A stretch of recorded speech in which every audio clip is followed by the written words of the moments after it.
Hello everyone and welcome back to a brand new video and welcome to day 43 of our F125 wet hot lap and setup guides. Yesterday we returned here at the Circuit Zandvoort. Of course, obviously the first race back after Formula 1 summer break this year. But of course, yeah, effectively now we've caught up IRL F1 with the wet setups and hopefully I'll have this series completely wrapped up before the real-life Dutch Grand Prix as well in just a few weeks' time. Of course, if you're new around here and don't know what this is all about, I basically go through, I give you guys a race-ready wet setup inside F125. I then talk you around the circuit, where your braking markers should be, what gears you want to be using, what you want to be looking for around the lap, and then last but not least, I leave you with a setup. As always, timestamps will be linked down in the description below if you just want to head to a certain point in this video. A massive thank you to everybody for their continued support on this series. Of course, if these videos are helping you out, please do make sure you leave a like, get yourself subscribed to the channel. We're trying to hit 15k subs at the moment as well. And obviously, you know, if these videos keep doing well, then I should hopefully be able to provide you guys with more setups as well then. Zandvoort, though, a very, very tricky circuit inside F125, whether it's dry or wet. So yeah, let's head out onto the circuit and I'll talk you guys round a lap. Well, making our way then down in towards the final couple of corners of the lap, then fourth gear. As you get ready to start a lap around this circuit, be very, very careful of that outside curb. But whether it's wet or dry, this final corner completely flat out.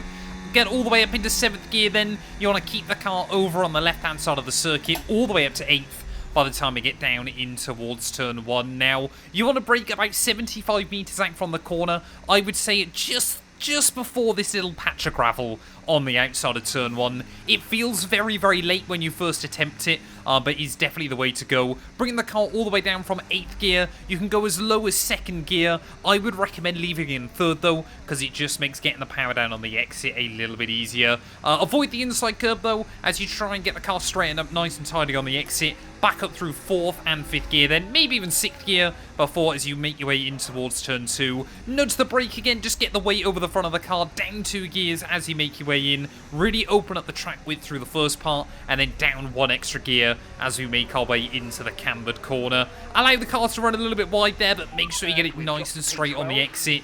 Don't use that outside curb off of the corner. You will get a little bit of wheel spin as you try and climb up the hill, but that is quite a good thing around here. Those next couple of corners completely flat out until we get to the top of the hill. You're going to be up in 7th gear. Just at the start of the tarmac, that's when you want to get on the brakes. Nice and gentle, be careful not to lock at the fronts, and then you're going to bring it back down to 5th gear. Hug the apex curb through this next corner. Try and get on the throttle nice and tidily, but again, avoid that outside curb. Back up to 6th on the exit, and then just as you go past the end of this curb, you want to bring it down 1 gear yet again. Be very, very careful through this next corner. You never really go full throttle. You're just trying to keep speed in the car. Braking at about 70 metres out, ready for this next turn. You're going to go from 6th gear all the way down to 3rd. Again, you can use a lower gear on the way in, but it just makes trying to get the throttle down on the way out a lot more difficult. 4th gear then, short shift on the exit of the corner. Bring the car over from the right to the left, and then down 1 gear again. You want to try and avoid the curbing on the inside. Try and go for a nice late apex once more. Getting the car nice and straight on the exit as early as you can, so you can short shift up through 4th gear and get on the throttle as early as possible. One of the fastest sections then of the lap, you're going to be up in 6th and 7th gear. Brake just at the start of the curb, you're going to go all the way down into 2nd. Really try to avoid understeering. You'll notice on our hot lap, we actually dip a wheel in the gravel, which gives you a lot of understeer through this corner as well, through the stadium section. So just be very, very careful of that. Back a bit of 4th gear then on the exit as you bring the car back over to the left-hand side. You're going to be up in 5th on the way in. Down 1 gear, try and maintain a little bit of speed. Keep the revs up as you go through this penultimate corner. Again, avoid the exit curb as best as you can, and then you're going to be flat out on the run towards the line. If it's right at the end of a session, you can risk it. You can try and hug the inside of the circuit. It is ever so slightly quicker, but then the white line, there is a bit of a bump that can sometimes catch you out as well. There we go then. that is going to be a lap of the Zandvoort circuit. It really is quite a unique challenge inside this game, where a lot of kind of the circuit, you don't actually spend much time at full throttle, but you are on the throttle quite a lot, trying to use it to kind of rotate the car around a lot more than you get a lot of other venues inside this game. It is one of those circuits that are easy to learn, but difficult to master, and there is plenty of time to be found if you're brave with it as well. Just be careful, because the curbs here are worse than pretty much else inside F125. Taking a look then at our setup figures then back in the garage, it's actually a very, very similar setup to what we were running at the Hungaroring last weekend. 50-47 for your aerodynamics. Again, you want slightly less rear wing just to keep the car ever so slightly more oversteering. An understeery car around this circuit is just a recipe for disaster.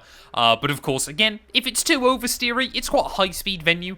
You have got to be very, very careful. It's just about striking that balance and allowing yourself to feel confident in the car. 125 for your diff. Again, where this circuit is a lot of traction zones, you want that on-throttle diff completely unlocked, but the off-throttle diff actually a little bit more unlocked than we see around a lot of venues inside this game. Minus 3.4, minus 1.9, 0.02, 0.13 for your camber and your toe angles. Again, that's pretty standard for what we see. 34.6 for your front and rear suspension, ever so slightly more aggressive than what we were running at the Hungaroring, but 9.15 for your anti-roll bars, very, very firm here. 25.51 though, very, very high ride height, again, just gives you a little bit of recoverability if you run a bit wide through, you know, some of those corners where you've got the horrible bumpy curbs. It also helps you through the cambered corners as well. Stops the car from bottoming out as badly because ultimately it costs you a lot of speed.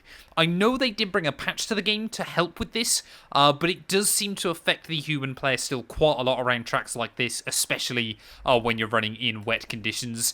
55.97 for your brake bias and pressure here. Again, just allows you to carry that speed in towards turn 1, allows you to brake rather aggressively, but also stops you locking up in towards turn 3, or obviously through that tricky middle sector, especially down in towards the stadium at the start of Sector 3. 25.5 front PSIs, 23.3 rears. Again, this circuit isn't the worst for tyre wear in the world on F125, especially in the wet conditions. But again, as always, if you're running against the AI, good luck, because they are just nuts around here. It's one of those circuits where the kind of AI's traction control really, really helps them out, so you have got to be very, very careful with it as best as you can. As always, though, I hope this setup has helped you out. If it does, like I said in the intro, please make sure you leave a like, get yourself subscribed. I'm going to leave you guys with a hot lap here then from Zandvoort, and yeah, hopefully I will see you again very, very soon. We'll be back at the Temple of Speed. The setup there is going to be rather different to the last couple.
Okay, good job, mate. Really, really well done. That was a fantastic drive. Bring it home.